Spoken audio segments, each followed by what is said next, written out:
We'll start with the prayers. Om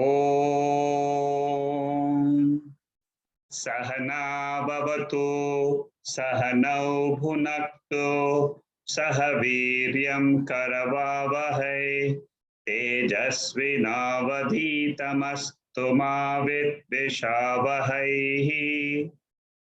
Om Shanti Shanti Shanti.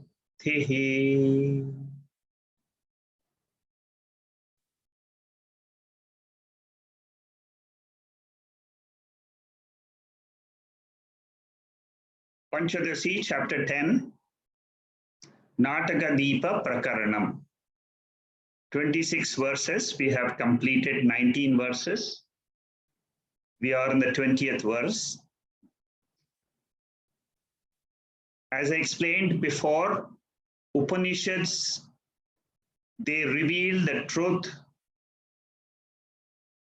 to the highest mind, which is purified and has all the qualifications. So, if we have a pure mind, which has got viveka, vairagyam, shamada, shatka, sampatti, and mumukshutvam, and then we listen to the Upanishads, whatever the Upanishad teaches us, we will be able to own it up as our nature. But in our current circumstances, we are not able to purify our mind completely because of the circumstances around us. So it is these type of Acharyas, great Acharyas. Shankaracharya was the greatest. Underneath him, he had 4 disciples, and then so many others. Now, these Acharyas have written books and books to explain the same truth which is revealed in the Upanishads. One amongst them is Vidyaranya Swami, and an absolutely great teacher. If you study the chapters, each chapter of Panchadasi, very methodically, verse by verse, if you go step by step, slowly, gradually, you will be able to understand the depth of the human mind. It can really reach very, very deep into our consciousness. It has the ability. It is these type of Acharyas, through these type of verses, they are able to reveal the truth. And if we are able to understand the truth, then what happens? We also become realized masters, like this Acharya.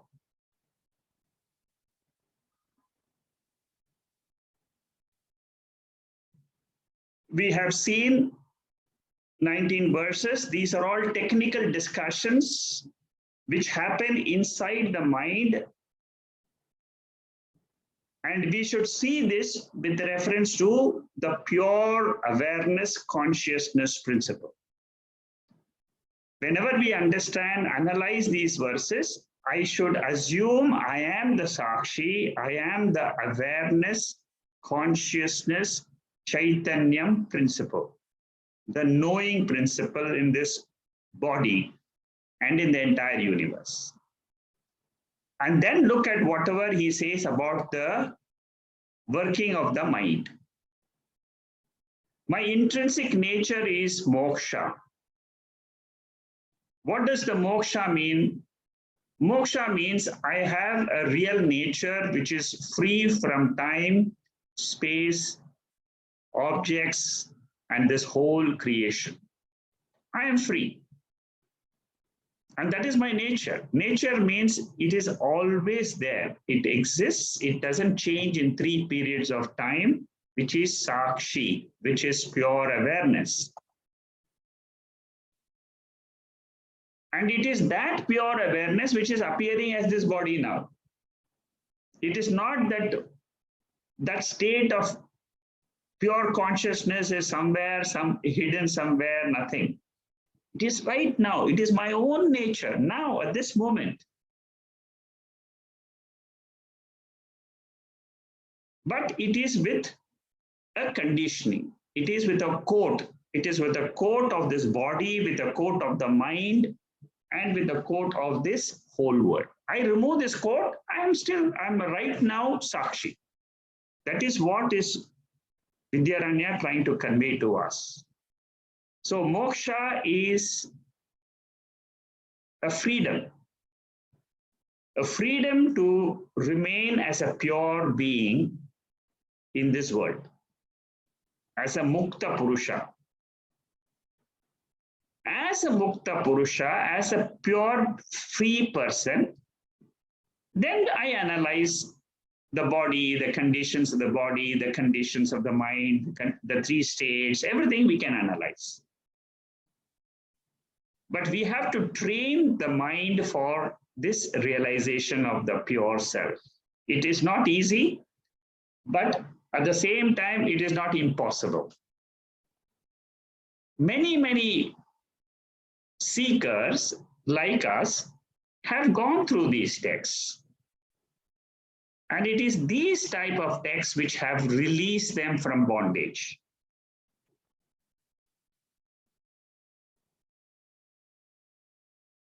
In Mandukya Upanishad, we have studied about Turiya. Whatever we have learned in Mandukya about Turiya, we should keep it as the same as the Sakshi principle which is being discussed here. Keep that discussion, that Avastha Traya Viveka which we did in Mandukya, we should keep that at the back of our mind and say it is the same Turiyam being discussed here. As my nature,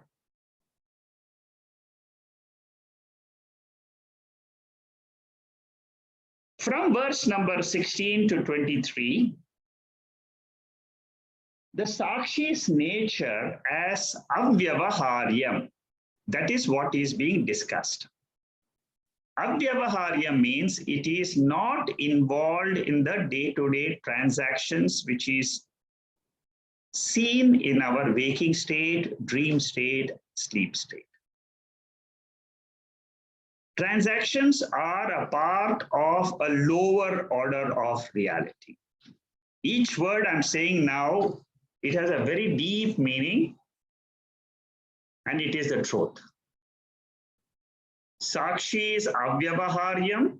Vyavaharyam belongs to body, mind, intellect, which is a reflection of the pure awareness. It comes and goes. It goes off in the sleep state. In the waking state, it is one type of experience. In the dream state, another type. Now, let us go to the 20th verse. This is just an introduction of the background of what we are studying in this text and where we are today. This is the slide I left last time. This is the 20th verse. The 20th verse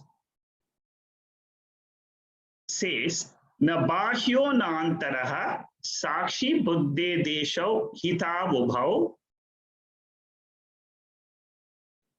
buddhyat aseshas samshantau yatra bhat yasti tatra saha.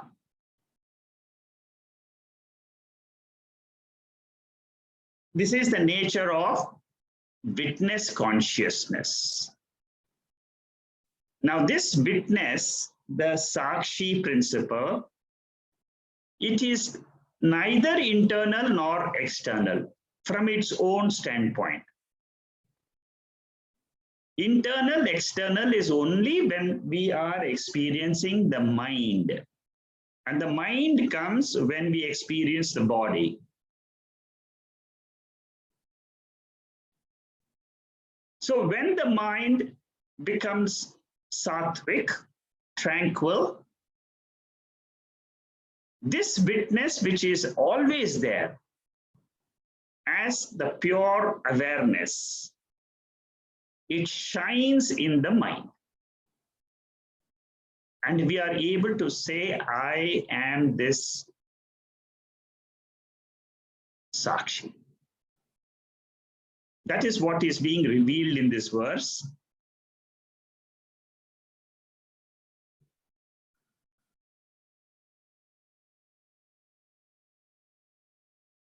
So we saw this example last week of the sword which is hit either in the wooden piece, water, air, or space. And we said that it is compared to the samskaras which are generated in our mind when we experience the world. When Ajnani experiences the world, those impressions of the events remain in his Karana Shariram for a very long time, exactly like the wood. And in Mahatmas, it is like the space. When a sword is hit in space, nothing happens to space. So similarly, any experience which comes to a Mahatma, he has the ability to drop the events immediately. You and I will keep on holding and thinking about it. Oh, what happened yesterday? I had this experience. Again, the mind dwells on them. Suppose it was a good experience, the mind dwells on the goodness of it. Suppose it is it was a bad experience, the mind keeps on thinking, why did I have this experience? And it keeps on in a particular groove of thought pattern. So this is what the author says, that try to come out of the groove pattern of Jwaraha. So as doer, enjoyer, the ahamkara, there is no quietude ever. That means I remain as a ajnani. I remain as a ignorant person. And I took this slide last time. In meditation, we try to get an insight about our own higher nature.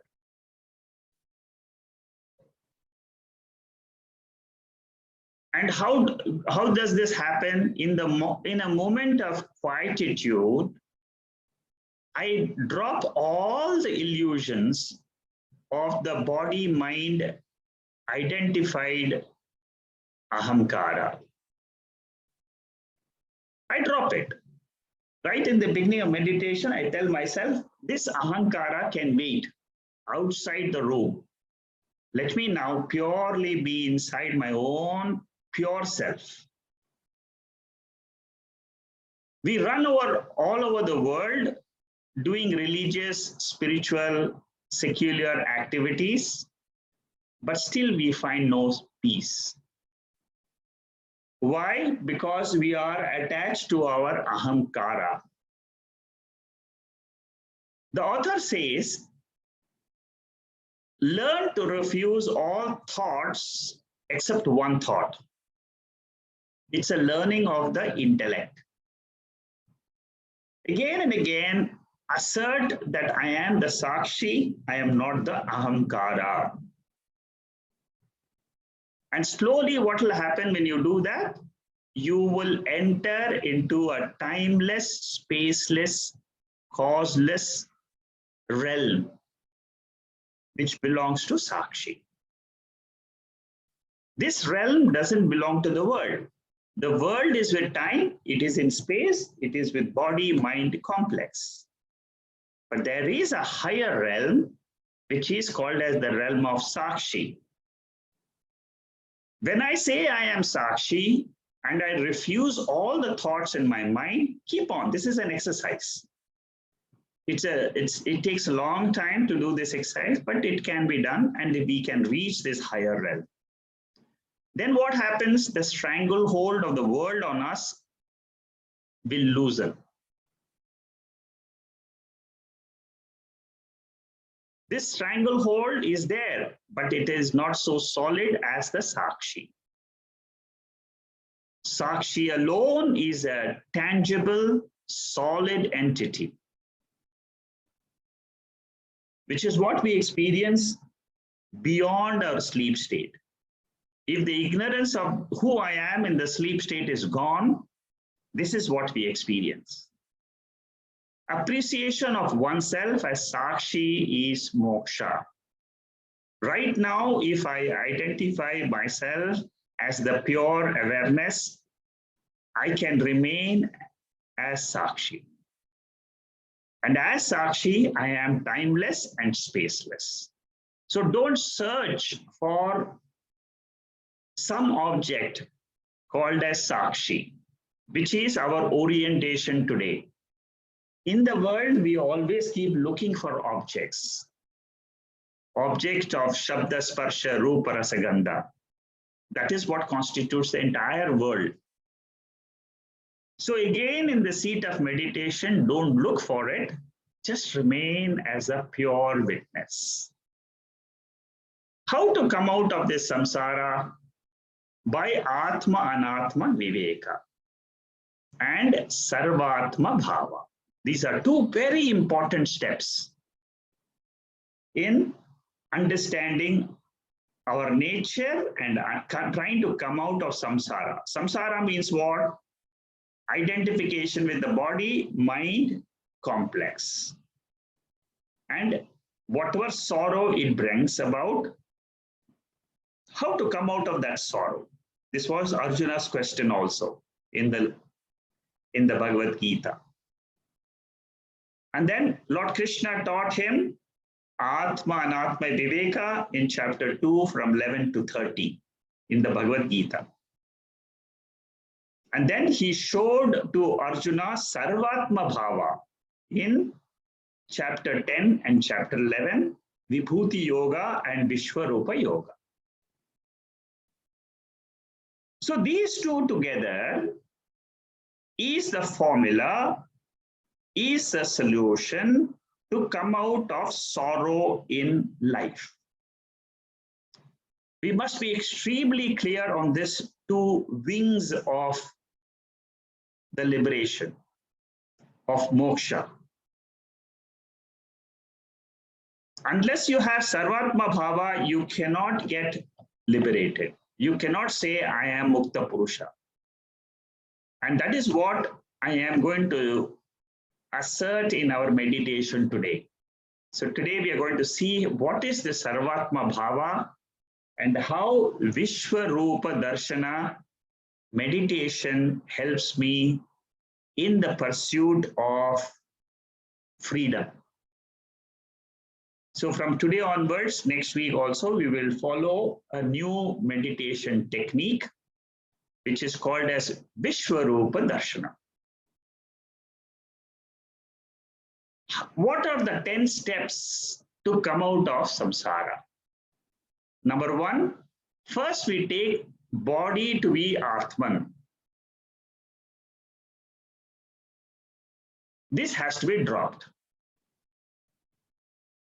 I take the thoughts, the speech, the actions, which I do, and I say, I am the body, and that is what is called as samsara.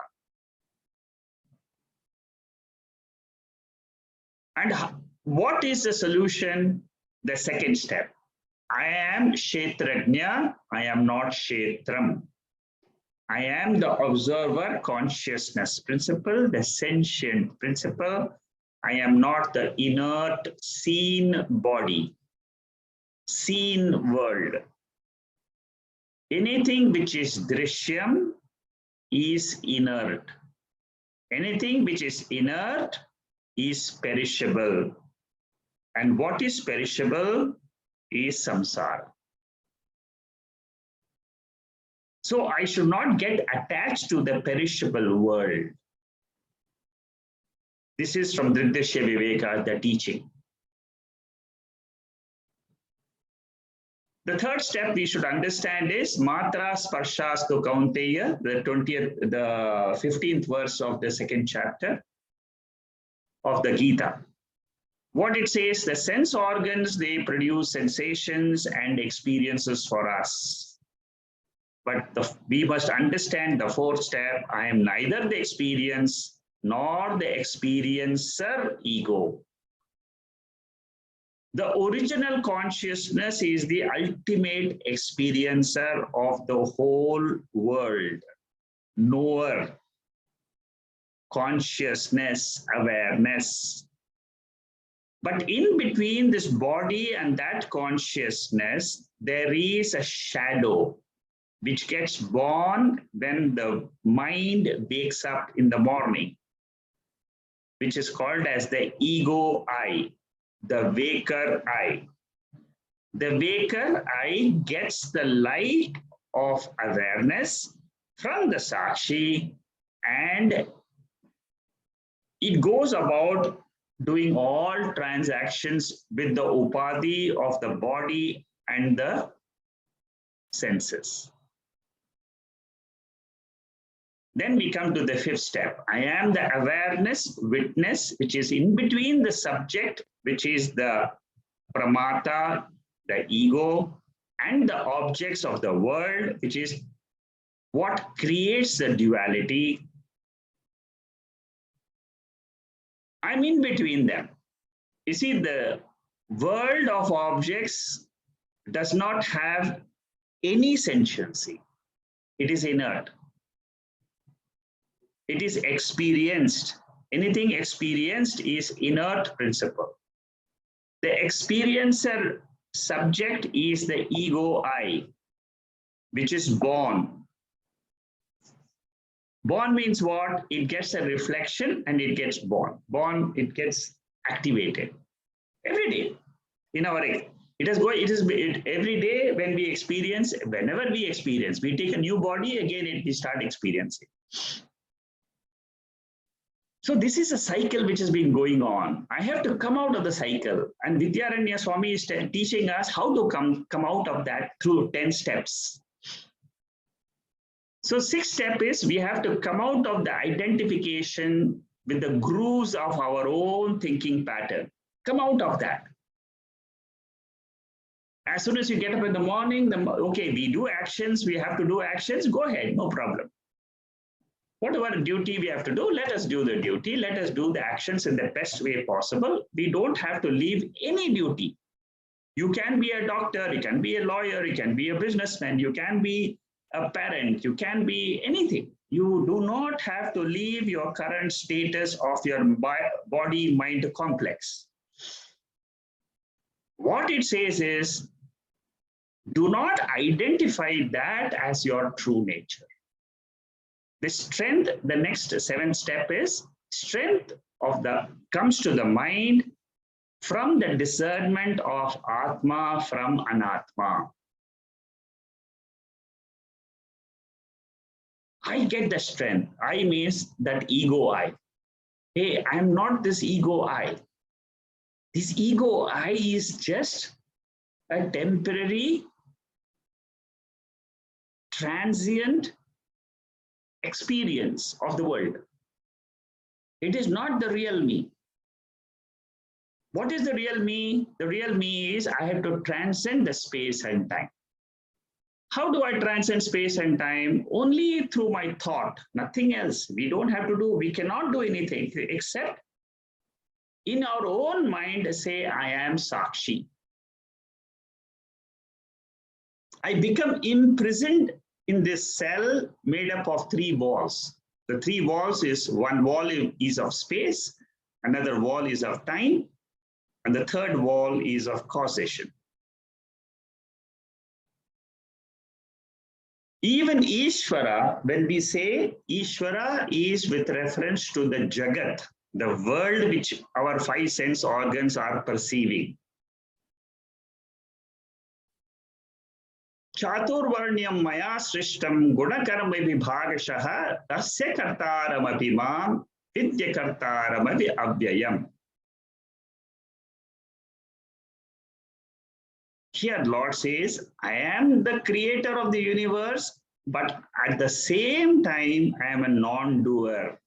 See how there is a paradox between what he says, I am the creator, at the same time, towards the end, he says, know me to be a non-doer and know me to be immutable, changeless. That means the Lord has got two natures. One is a changing nature, by which he creates the world. And the second is the Lord has a changeless nature, which is imperishable. This is a Maha Mantra of the chapter 4. Very beautiful verse. It reveals the truth. Similarly, I am this body. Mind is a changeable status available during the waking state. But at the same time, in the waking state, I have another nature, which is immutable. Immutable means you cannot destroy that. And that nature is my real nature. I am that awareness. I am that consciousness, the pure existence. I learn to identify with this. It is not natural to me today, not to any of us, but I learn. How do I learn? Again and again, dwell on the teachings, dwell on these verses. See, when you see this verse in this chapter 10 of the Panchadasi, you try to get a different meaning of this verse of the Gita. So a Vedantin will say, I am not in space-time, I am not born, I do not die. This I stands for consciousness, awareness. Najayate mriyate va kadachit ayam bhutvan bhavita na bhuyah ajo nitya shashvatoyam puranah na hanyate hanyamane sharire. The 20th verse of the second chapter, Bhagavad Gita. I do not kill anybody. I am not killed. This is the direct teaching to Arjuna. This one verse of the Bhagavad Gita, if you keep it in mind and rotate it in your mind again and again, you will have moksha for sure. It's a guarantee. I do not have birth, I do not have death. Birth and death belongs to the sthula shariram, which my parents have given. It has a death, it has a birth. The sukshma shariram, which enters the body, leaves this body, takes another body. Like vasamsi jirnani yatha vihaya. Like a dress which is worn, this sukshma sharira bears the dress of the sthula sharira and drops the sthula sharira. Again takes another sthula sharira. I am not the sukshma shariram. I am not the sthula shariram. Sthula shariram is one realm of consciousness. In this, you can take, you can drop. Nothing happens to the sukshma shariram realm, which is at a higher level. Then there is a karana shariram, which is still higher. And beyond the karana shariram is Atma. As body, I am engulfed by the universe. So the moment I look at my body, the space comes and immediately I say, I am located. When the mind comes and I start thinking, the mind divides timeless awareness into time. Past, present, future. What is the real nature of this ahamkara, the I, the pure I? It is timeless. But when my mind starts thinking, what happens? I start looking at the past. I was very young. I did this, I did that. All are thoughts. The thoughts belong to the sukshma sharira. I learned to drop this sukshma sharira. The sthula shariram perceives the external world. That is easy to drop. The sukshma shariram is the mind with emotions. Difficult to drop. Difficult, but not impossible. And what is the ultimate? Atma. What is Atma? Beyond time, beyond space. Do you exist beyond time and space? Of course I exist. How? In sleep, how I am. I'm not, there is no space, there is no time, there is no object, there is no world, there is no emotions, there is no father, there is no mother, there is no Veda, there is no nothing, no dukkham, no sukham, no relationships, nothing. But is it nothing or is it my pure self? This is where Swami Vidyaranya says it is your pure self which is there. If you hold on to that pure self, you can say, I as a Sakshi, pure awareness, am the origin of this universe. Mayeva sakalam jatam, mai sarvam pratishtitam, mai sarvam layam yati. Tat Brahma, that Brahman I am. This is from Kaivalya Upanishad, which I'm going to start this Saturday. The Upanishad classes are going to begin on Saturday. This verse is from there. So all the Upanishads and the Bhagavad Gita and this Vidyaranya's beautiful text of Panchadasi, they are all revealing one principle which is called as Atma or Sakshi. I, the Sakshi, am the center of cosmos. Now you'll be able to understand. You see, when you go through these notes and you learn and you hear what I'm speaking, you will be able to connect it and go into your own depths. While hearing itself, you will feel I am the Sakshi, because the words have got the power to reveal the Sakshi. Because we are dealing with Upanishadic words. The thought pattern we are now having in the class is of a higher realm.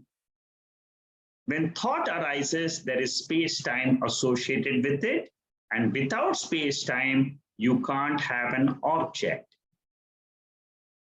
When the objects are there, space and time is experienced by us. When the objects are not there, there is no space, there is no time, but I, the Atma, am there. This Atma is with reference to myself inside the body. The same Atma is there outside the body. When it is outside the body, I say it is Brahman in the world, because it includes my body and mind complex. And what does Mahavakya tell us? This Atman which is inside is the same Brahman which is in the entire cosmos. Atma and Brahman are one. That is the revelation of chapter 10 of the Panchadasi. Vidyaranya is a very, very prolific writer. Through these verses, he is revealing to us how to go deep into our own core personality and understand the truth of the Upanishads. The goal is to reveal the Atman and Brahman. Atman in the individual body and Brahman in the entire universe, the totality. They both are one principle, one reality. That reality is my real nature. So thought is a source of space and time and objects. Atma transcends the illusion of time and space. And what is the conclusion of all our discussions in this 20th verse? The four factors. What are the four factors? Pramata, the ego I. Pramanam, the sense organs, or you can say the mind instrument. prameyam, the world of objects, indriyams, the sense organs of knowledge. Now, all these are in time and space. There is inside and outside, and there is traveling of the Sukshma Shariram. This is what is ahamkara I, the autobiography of ego I. What is the real I, Sakshi I? It is not in time and space like my nature when I am in the sleep state without the ignorance. If you have the ignorance about your nature, about your status in the sleep state, then you are an ajnani. You fall in the other category of the four factors. But now, with the knowledge of the scriptures, you can say, I am not in time and space. The thoughts are folded up in sleep.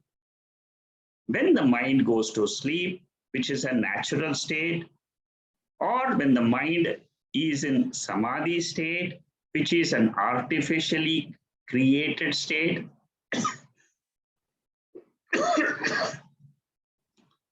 of chitta vritti nirodha, the yogic people are able to achieve that.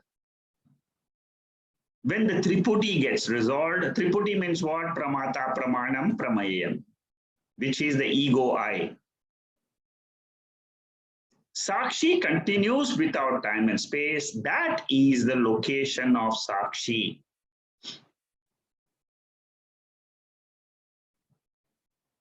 So, with this, we close the 20th verse. Now we move to the 21st verse.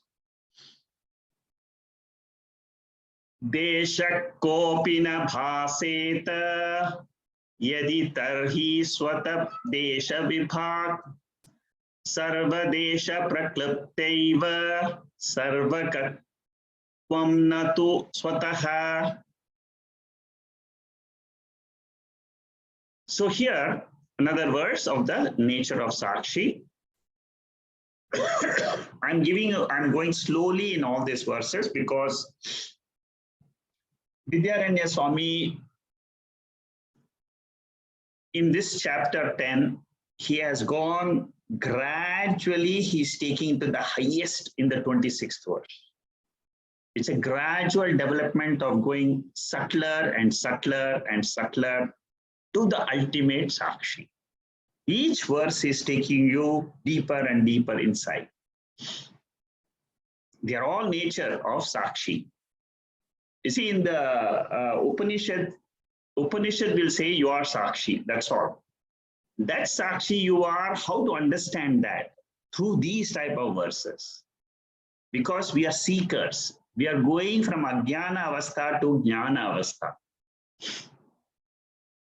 So, when the mental operation ceases, there is no space at all. And then we say, let there be no space. Nothing happens. I still exist. And when I exist, who am I? I am called as all-pervasive Sakshi. And who creates this space and time? It is the mind. It is the nature of the mind. That is what we call it as Maya Shakti.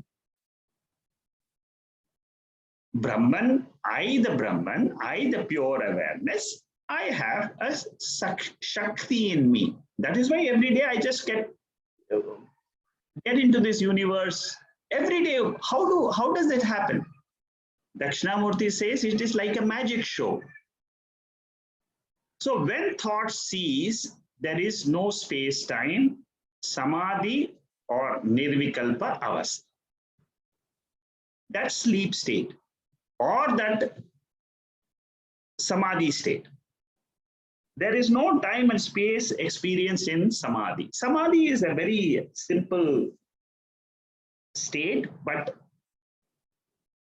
it requires a lot of training of control of breath through pranayama to achieve this state. It is possible. All the yogis, they are able to achieve the state of samadhi. And in that state of samadhi, Sakshi is present. That is what the Vedas are trying to reveal. Suppose you don't come to Veda, you will be having you'll just be saying, I had a good experience of relaxation. That's all. You will not be a jnani. That is the difference between a yogi and a jnani. Jnani is one who has got the scriptural knowledge. Yogi has reached the highest up to the samadhi state. So when thoughts exist, space-time exists. When thought ceases, there is no space-time. You are in the nirvikalpa avastha. This is what is the analysis of this verse. Hence, mind is the creator of space-time. So what is the logic? What is the reasoning we use? We say that space-time exists together with mind. When there is no mind, when there is no mind, there is no space-time. But Sakshi exists. Therefore, we say Sakshi has no sambandha with space and time. Sakshi can independently exist.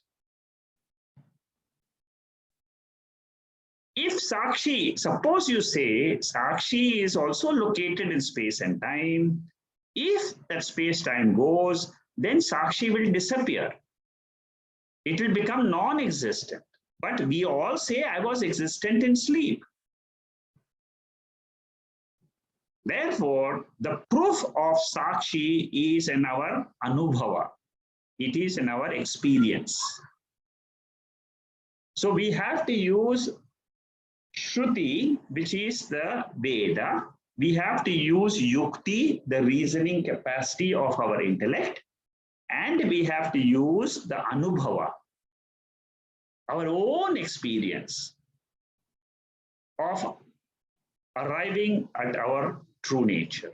Three things are required: Shruti, Yukti, Anubhava. So Sakshi exists, but there is nowhere. That means what happens? Sakshi is now here or nowhere. Sakshi is here, or we say Sakshi is there. When we say Sakshi is there, it is limited.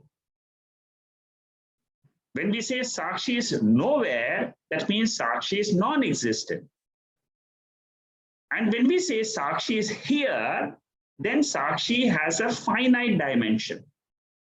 It is the reflected consciousness. It is not the original Sakshi. Reflected consciousness is what we say Sakshi is here. So everywhere is a compromised answer. See, we say Sakshi is everywhere, all pervasive, but that is a compromised answer. What is the right answer? The right answer is Sakshi is nowhere, because space and time are born in Sakshi. Whenever you say there is somewhere, it is space. Sakshi being locationless, there is no space in it. There is no location, there is no space, there is no time. Sakshi is located all over space is also wrong, because space is located in Sakshi, not the other way around. Sakshi exists as the adhishtanam of space. This point must be very clear. As we go through the slides, you'll realize this truth. What is Sakshyam? Sakshyam means it is an object of awareness. With reference to Sakshyam, all the objects, we say Atma is Sakshi. And it is within and without the mind. Mind divides time into past, present, and future. These are all with reference to the Sakshi, with reference to the world. But what is the absolute nature? Because this is our real nature, which is pure awareness, pure Chaitanya, pure consciousness. You have to take your mind up to the sleep state, drop the ignorance about your true nature in the sleep state. That means you drop your ignorance, and which is called as Mula Vidya, and that ego I drops that notion that I am a sleeper, and then realizes I am not the sleeper I am the Sakshi. What is the spatial description of Sakshi? The spatial description is, in each body there is a life. Is life one in each body, one in 50 bodies? Is Vayu in each body, or Vayu is 50 in 50 bodies? It is one Vayu, one space, one life, one consciousness principle, which is everywhere. Like, suppose there were, just an example, yeah? Suppose the sun was there and there are billion small dewdrops of water, billion. In each one of them, there is a reflection of sun. The source of the reflection is one, but the reflections in this dewdrops is a billion.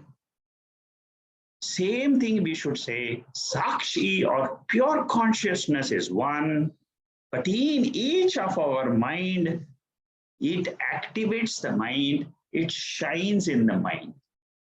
That is what I call it as Jacqueline I, or Bhama I, or Malati I. It is that pure Sakshi which is shining in this intellect, and then we see the body. So witnessing awareness seems to be different in each body, but essentially it is one. How come I'm not aware of this? How come my sense organs are not able to perceive this? Whatever the sense organs are able to perceive is very, very limited in nature. Sense organs perception do not prove reality.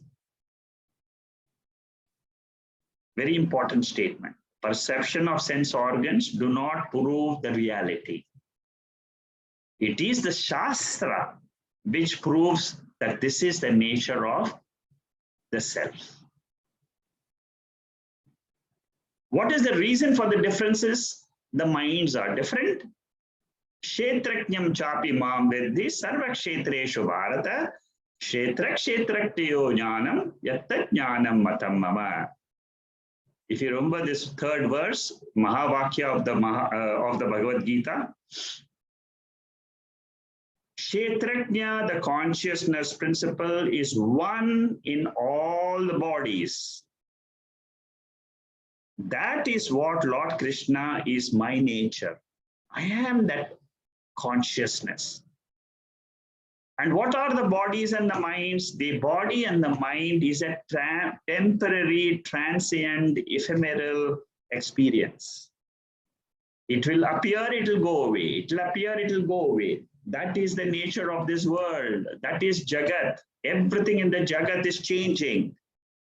At the atomic level, electrons, protons, neutrons, there is a continuous, violent change happening. How come I'm not able to perceive it? Because my perceptive organs have got a limitation. They cannot, the nature of Sakshi cannot be known by the 5 sense organs. They are designed to only experience the 5 sense objects, which we call as the world, which is what a jiva, through the prarabdha karma, comes and enjoys this world, and then again drops the body, again goes on, takes on. That is what we call as the samsara cycle. In Brahma Sutra, there is a question asked, what divides this mind? Brahma Sutra is a text which we study. 555 sutras are there, which we study after the Upanishads. I will be taking some of those in the Saturday class after the Upanishad sessions are over. I'll be doing Brahma Sutra for that sessions. Now, body, mind, senses are different, but not life reflected in them. It is one life principle which gets reflected. Awareness, like the lights, or like the sunlight or electricity or space, is infinite. It is not limited. It is not different in different bodies. Like the light is not different. It is not different in different bodies. It is one sunlight, one consciousness principle, which is self-evident principle. Sakshi or Atma is truly universal. That is why we can say we are all one. One Atma. The whole universe is just one pure awareness. As awareness, when I look at the world, I am free. I can abide in Atma and abide in universal peace, which is called as the absolute peace of Atma. This is what we experience in our meditation. It is not a temporary resolution of our thoughts. We take our mind from the mind level to the deepest level of Atma. When your mind is moving, then you will become conscious because you have got used to seeing that mind in meditation. Between you and me, the similarities are we are all made up of 5 elements. We are human. The awareness in us is the witness reality, which is the manifestation of life. And what are the differences between us? The body is different, sense organs are different, minds are different, appearances are different. You're short, you're tall, you're fair, I am brown. So all this is differences which are called as appearance, which is mithya. It is experienced but appearing mithya. What is Satyam? Satyam is Sakshi. Akasha kopi na bhaseta yadi tarhi adesha bhar. What does this mean?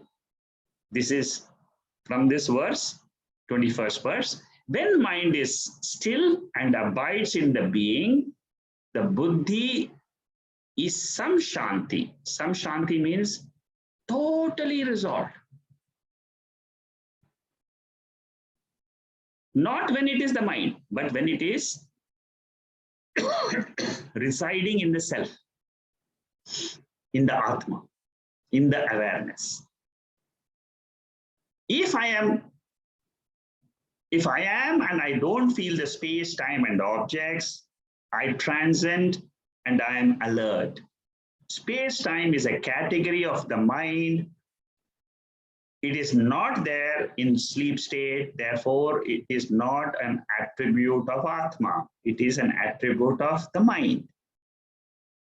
Only when thought rises, space-time comes in. Sakshi is not limited to an area of space. So what is the conclusion of the 21st verse? Atma is timeless, it is spaceless. Intrinsic nature is independent nature. The ego I rises in time, space. It is an unreal entity, a shadow of Atma. It is reflected Atma. It is a phantom, false entity, and it needs the support of the pure awareness to exist, and then it gets resolved in the same Atma. Because in sleep state, I, the ego, resolve into Atma. So Atma, ego, I, viveka is a final frontier to fly into the ever-existing status of moksha. Right now, here now, I can claim I am that pure Sakshi if my intellect has the ignorance removed completely.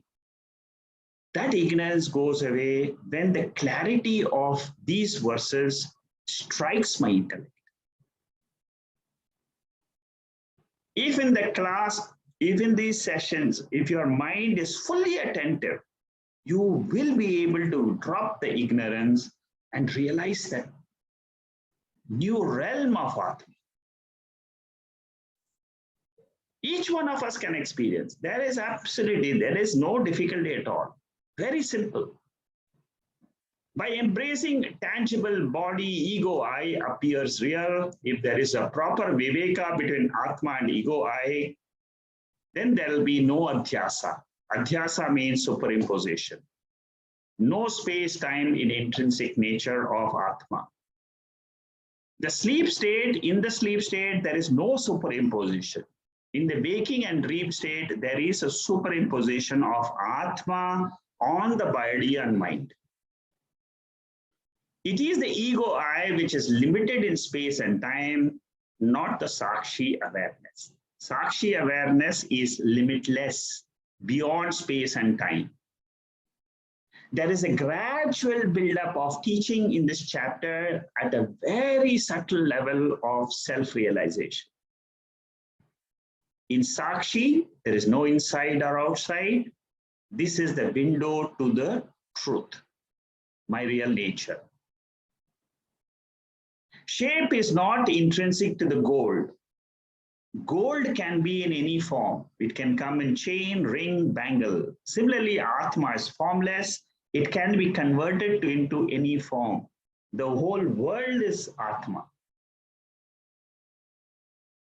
Not knowing this nature of Atma, which is the absolute level, there is no time, space, objects. At the empirical, vyavaharika, transactional level, we experience space, time, and objects. It is through the Maya Shakti, the power of that pure awareness, which creates a wheel of ignorance on earth. Therefore, I am not able to know this Atma.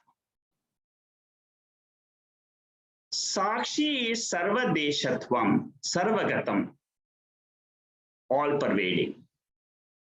Sarvakalatvam, therefore we say it is nitya.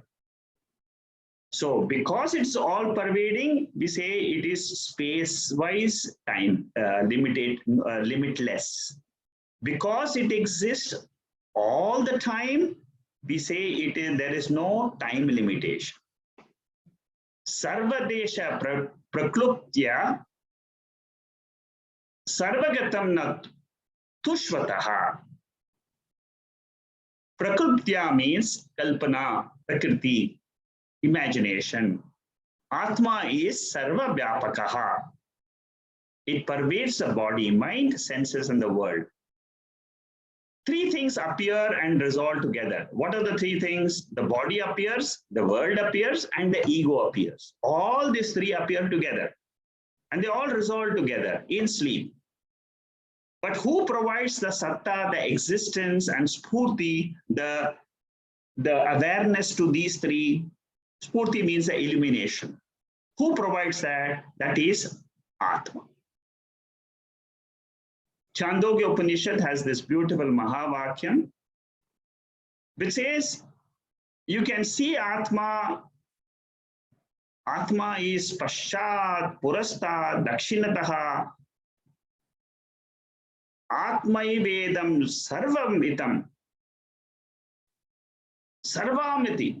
That means this is the verse which talks about Sarva Atma. Sarva Atma. You know, I say that you must have the second two wings. One is the Atman Atma Viveka. The second is the Sarvatma Bhava. This is the verse for the Sarvatma Bhava. Atma is everywhere. In the Chandogya Bhuma Vidya, 7th chapter, this verse comes. Everywhere Atma is, every time Atma is, all time, all places, all objects is enveloped by Atma. Atma by itself has no time object, by itself.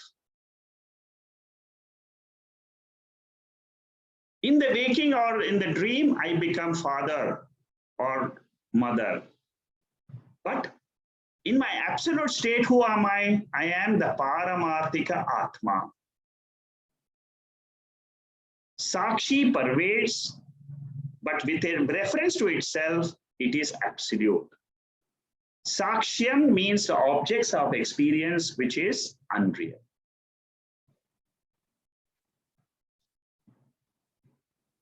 What is the spirit of the verse? The spirit is in the core of our being, we are all spaceless, timeless. I will take these 2 slides and I'll finish it. Space-time is a bondage. Sakshi is timeless. Moksha. Time binds more than space because we are attached to the time principle. I am born, I will not be here. We are attached to time. That binds us more. Human bondage is, do I know what is this bondage? It is a thought, a notion. I don't like where I live. I don't like my present condition. So space-wise, I don't like. Time-wise, I don't like. That is what is called as bondage. I want to live in London. I want to live in America. I want to live in outer space. I want to live in 1850, not now. I want to live in 2050 after all the COVID is gone. So this is the notion in the mind, which is the bondage.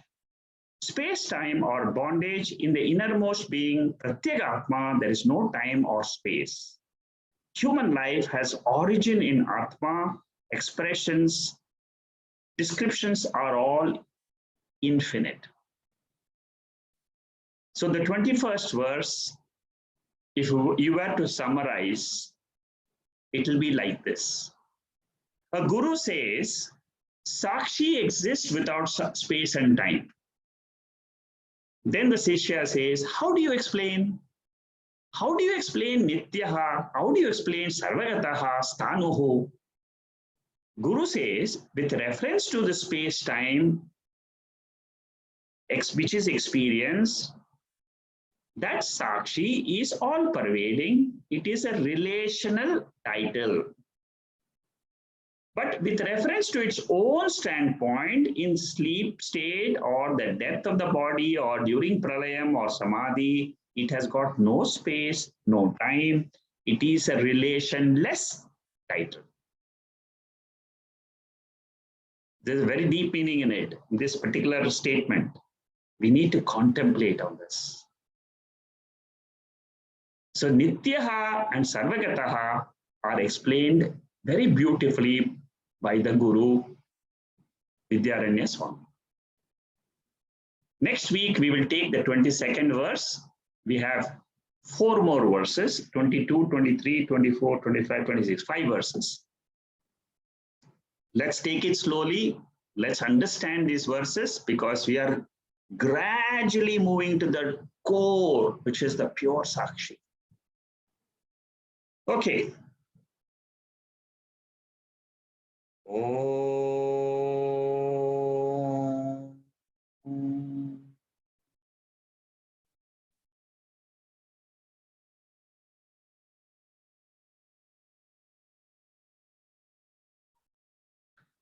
Purnamada Purnamidam Purnat Purnamudacchade Purnasya Purnamadhaya Purnameva Vasishyade. Om Shanti Shanti Shanti. Hari Om Shri Guru Pyo Namaha. Hari Om. Where there is only one who is the Guru, Who is the Sishya? There is only one. Where is the beginning? Where is the end? Where there is only one, what is papam? What is punyam? Yes, you're right, Malati. It is, there is no papam, there is no punyam. From the highest standpoint, there is no papam, there is no punyam. I can abide in this pure awareness. It will give you a tremendous amount of peace when you are in this realm of consciousness. What you have stated is the truth. I agree. It is what the scriptures tell us. Anybody else has any other question? Shanmugam is unmuted, everybody.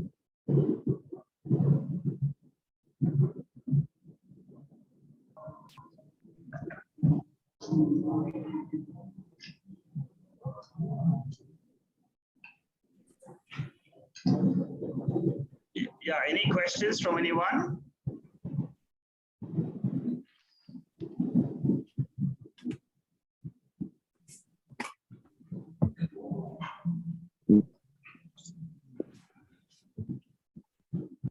If there are no questions, I just want to tell you that this Saturday we are having an Upanishad talk. Most of you have already registered for that. Even if you're not able to attend, doesn't matter. You can always get the video and then see it at your own leisure time. So I'm going to start this 2-year program.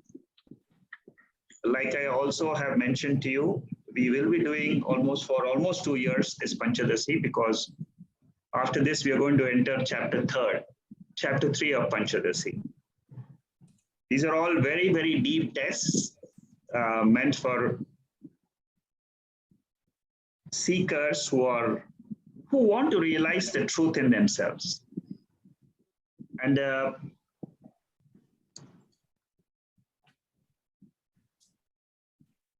to be a Jivan Mukta, 3 things are a must. Vasana Shaya, awakening of transcendental knowledge, and Mononashaha. Okay. See, Vasana Shaya, this is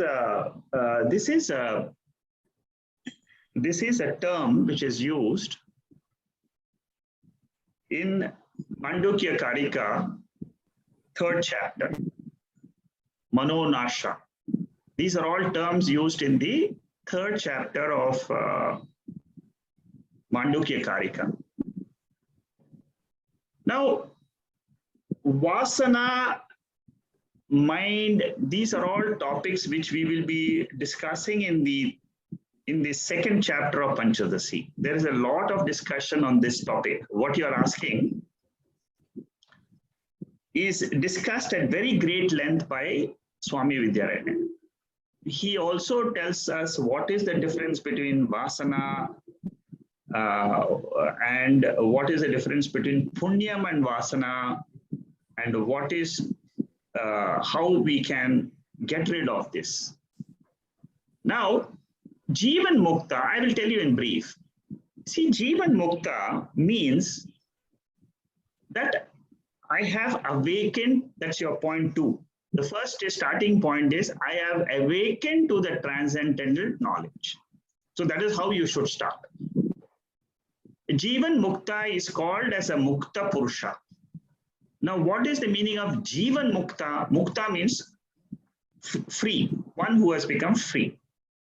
Now, free from what? Free from identification with the vasanas which are being generated in the mind. Now, mind is a vritti. A vritti is a thought. The source of the mind is vasana. I have certain impressions. Vasana means impressions. Mind is an effect of vasana. Mind is an expression. You call The moment, what is the definition of mind? Mind is vritti rupam.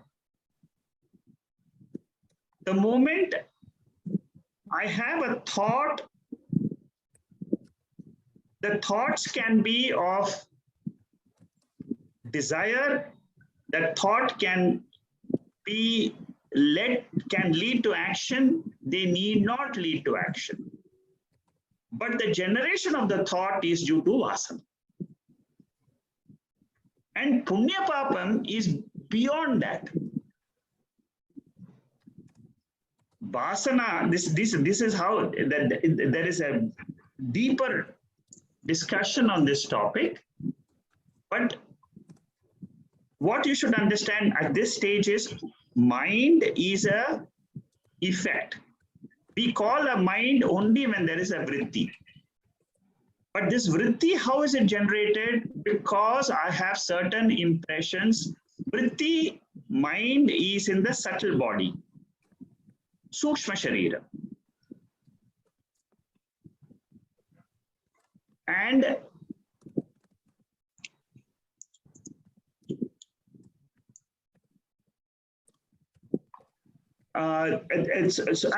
then there is a Karana Sharira. That Karana Shariram is the Punya Papa. That is where the merits of what is there in our account is lying. So, coming back to your question of mind, manonasha. When we say manonasha means chitta vritti nirodha. That's all. Chitta vritti nirodha can be attained through yoga. But the ultimate manonasha is only when the punya papam goes up. See, till you have merit and demerit, which are the ultimate cause of human birth. Until that is gone, and that only goes only when you know Atma very well. So, in the second chapter of Panchadasi, Vidyaranya takes the samadhi Adyasa. He takes the nirvikalpa samadhi and explains to us that in that state of nirvikalpa samadhi, there is a manonasha, there is the vasana nashas, all the punya papas are eliminated from the mind. So in the samadhi state, your merits and demerits which are in your own account are destroyed. This happens only in samadhi state. But there is another school of thought which does not give too much importance to the samadhi state. It says through jnanam alone itself you can abide in the Atma and get rid of the manonasha and the vasanashaya. Now, another way in which the scriptures they present manonasha is falsification of the mind. Either you say, I will get rid of all the vrittis, which will take ages for you because I have to sit in samadhi, I have to go to nirvikalpa samadhi and then clear up all my vrittis one shot, in 1 second it can go away. Or another way is the scriptures itself say, why are you getting so much? Don't get into all that. Understand it is all mithya. That's all. It's mithya. It is a false entity. It is this ego I, which comes with all this baggage of thoughts, good, bad, everything is, all experiences which we get in the life, morning to evening, good, bad, indifferent, all these experiences, just take it as false, just take it as a appearance. That's all. And this way also you can have vasanashaya and manonasha. This is an easier method, but it takes time to go deep in our understanding of Atma. See, in all this, we should be clear that we have to go to the core of our personality. And then we have to see the whole world rising from that core and coming back, rising from that core and coming back. The moment the mind is tuned for that, all the manonasha, all the vasanas, shaya, everything happens naturally.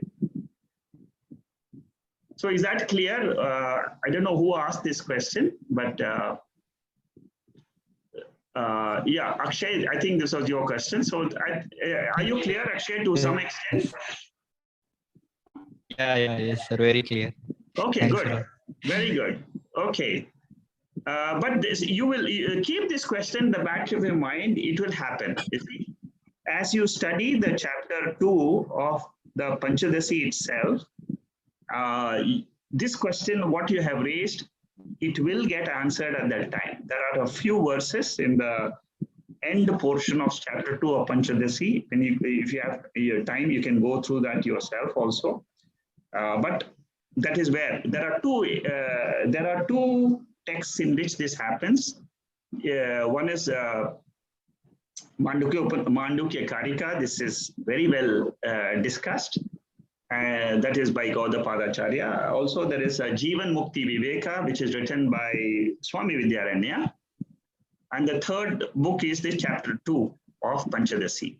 So these are the three these are the three texts. That's why Panchadasi discusses all these topics. And for Moksha Shastra, for the self-realization, this Panchadasi is enough. First 5 chapters of Panchadasi is enough. Anyway, we are on the track. We'll be more clear once we do this. Okay, then Vijaya is asking something. Vijaya, are you there in the discussion now? Yes, Shekharji, Hari Om. Yes. Can you explain to me what's your remark here? If I have to assimilate all, when you said under the light of the consciousness, because it is it also says in verse 22 and 23, you have to put the mind to rest. That means the nature of the mind is to create those vrittis or thoughts. Yes. So now I can't do much about it because it's the nature. Nature of sun is to shine, nature of the mind is to create thoughts. Yes. So, and it is very difficult. It goes against the very definition of yoga, chitta vritti nirodha. Yes. See, nirodha only says, it does not say stop, it says let the thoughts go, you watch as a sakshi bhava under the light of consciousness. Yes. I cannot probably stop getting it, like I can't stop the waves from the sea. But what I should probably do is disregard them and then make them just flow. But unfortunately, I fail to do that. The reason is, even if I try to disregard for a moment of time, especially when you said that in the deep sleep state, wherein the mind is put to rest, so I don't get thoughts. Fine, I may be happy, but I don't know, right? That's a condition of I don't know that I'm happy. Yes, that's correct. That's an ignorant state. That's why. Exactly. Yes. So when I come up again, the first thing what comes is my aham only. My mind only wakes me up. So mind comes. The thought that I'm woken up itself is a vritti. So with that again, all the thoughts of whatever I don't want, all that comes. And at the same time, even when you sit in the meditation and say, I'm not the body, I'm this mind, or I'm not this mind, I'm this sakshi, all that goes on maybe for 10, 15, 20 minutes. And the moment Jagat is very easy for me to be called like this, it calls, and again, all the vrittis come.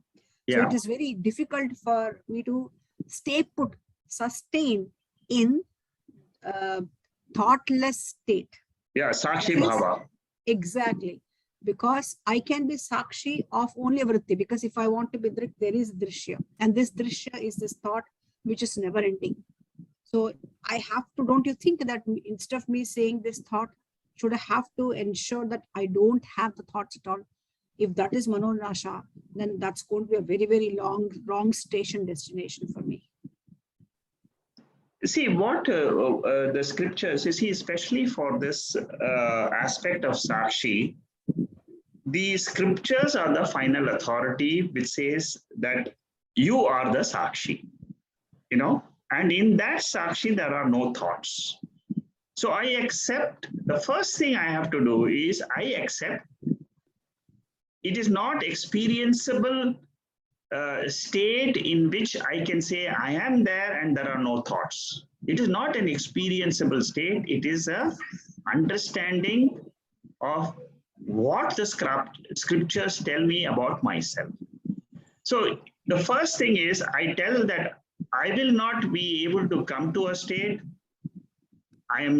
Maybe there are some yogis who are able to do that. They are able to do Chitta Vritti Nirodha or whatever is the state they are able to reach. But most of us, we are not in that state of going into that samadhi state.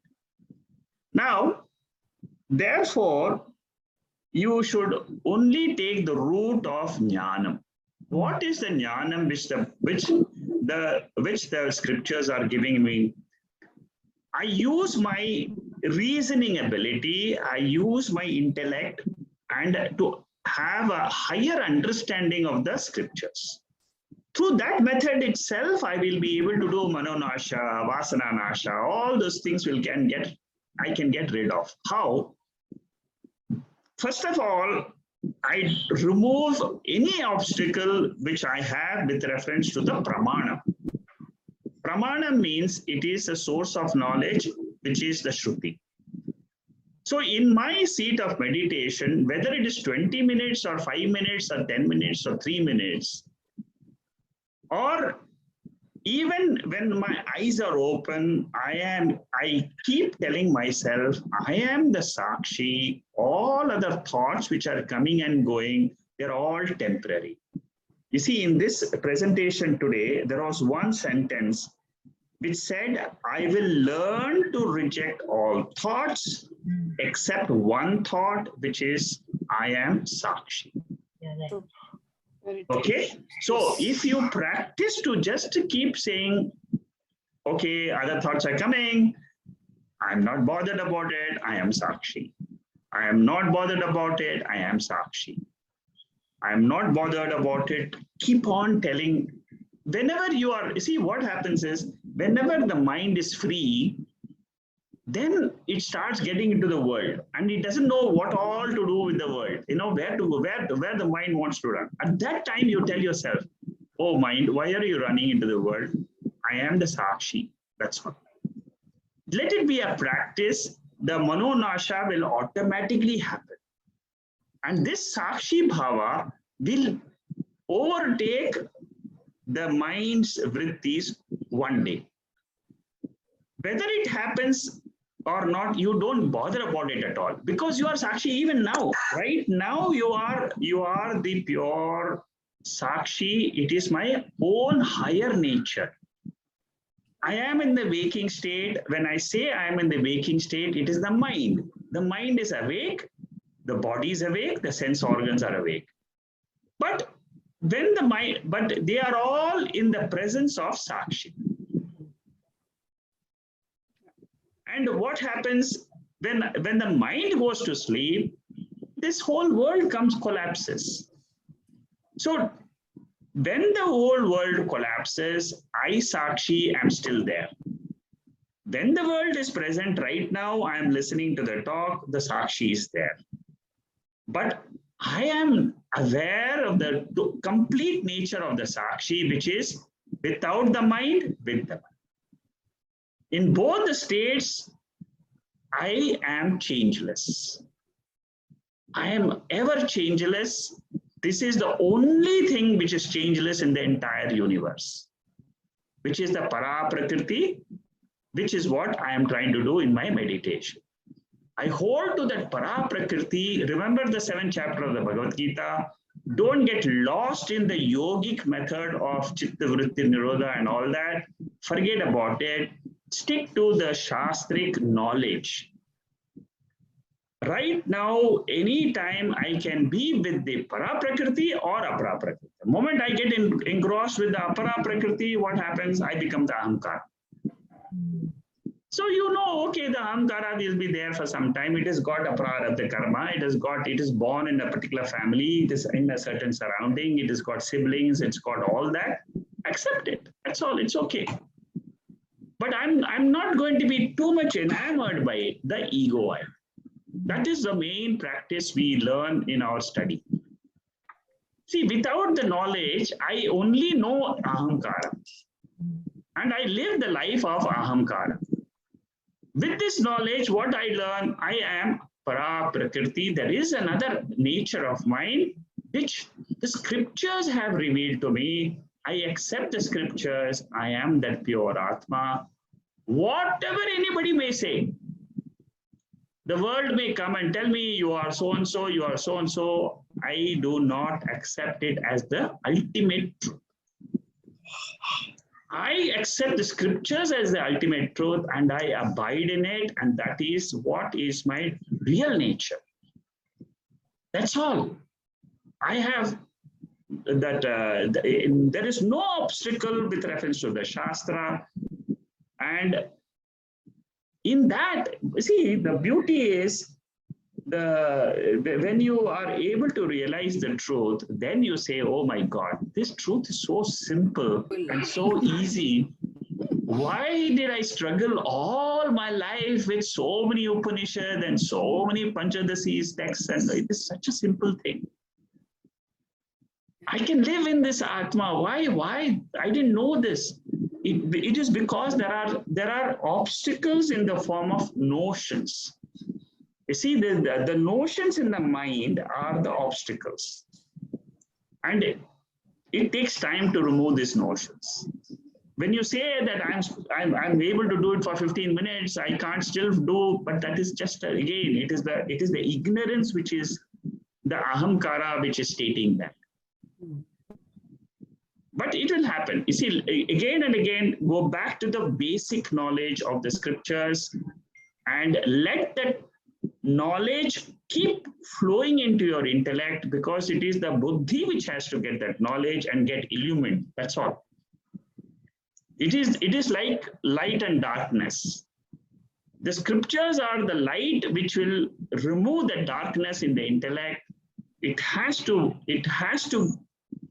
be the scriptures alone, nothing else. Am I clear? Very clear. Okay, very good. Thank you. They are very, very deep thoughts. I'm glad these are all, you see, this is where the beauty of these texts, they lie, because unless until you are in this environment of very high, deep nature of thinking and contemplation, you will not appreciate these texts. Okay, anybody else? Shekhar, Yeah, Chandra. you know, we are in the world, we have to perform a transaction as a duty, and at the same time, it is a form of karma which will purify the mind, correct? Correct. Yes. So that will help us in a way to know the knowledge more deeply. Yes. So in this case, if we have all those problems, it is only the transactional level, it is duality that's playing a part, and we have to do it. Yes. So that, in other words, how are we to balance between these two, transactional world and the knowledge? But knowledge take the upper hand on it. Yes. You see, this will happen when this will happen slowly in the intellect. What you are saying is a practical problem. As you listen more, what the teacher tells us is just listen more, let it happen. Let this difference of getting involved with the transactional world and jumping into the higher world, this gap is only filled up by repeated listening. That's all. The upper. Yes, yes. It will take one day, it will take the upper hand and say, Vyavahara is all mithya, I am Sakshi. That's all. This is what happens by Abhyasa, practice. And the more we listen, the more vairagyam we will get, the more withdrawal we have, and that leads to viveka. See, viveka and vairagyam are the two wings, you know.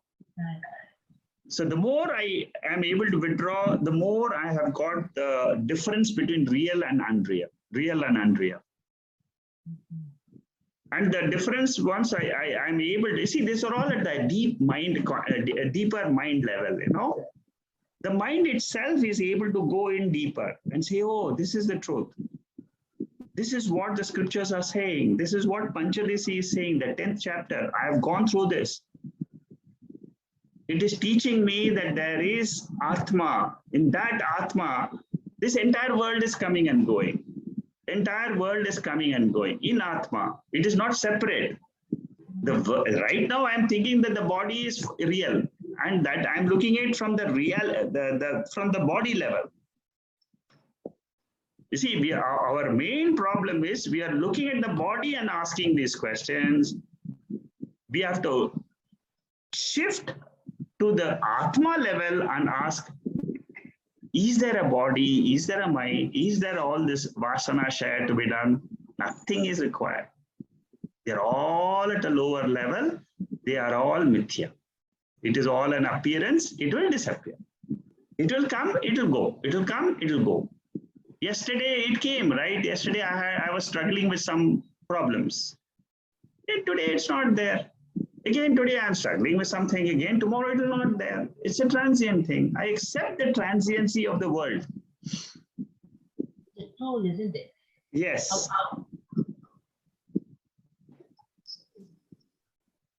And it is a bit of a balance only. Yes, that's correct. It is balancing your mind. That is why Krishna says again and again, samatvam, samatvam, samatvam. Even as a mind. Yeah. Murli has a question here. He says, in the deep sleep state, manolaya takes place, not manonasha. Because once we wake up, our mind and intellect starts falsely projecting the world. Is it right? Yes. You're absolutely right, Murli. The manolaya is just a resolution of the mind. Again, the mind wakes up, but why this mind wakes up? It is because of the punya papam. Because our punya papam are still strong, this projection takes place. But a time comes, I'll tell you, this happens in our own life, then you realize, I don't have any punya papam. I don't have this mind. It is a prakriti which is happening. It is something which is happening at a lower level of prakriti matter.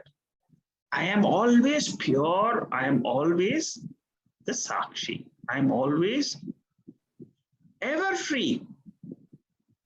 Because this is the this is the truth which Shankaracharya wants us to realize. What we need to understand is, I am Nitya Mukta. Nitya Mukta means right now I am Mukta. I am free. That is my real nature. I am the consciousness. It is the knowledge principle. It is the knowingness principle. Everything else, the body, mind, everything is jadam actually.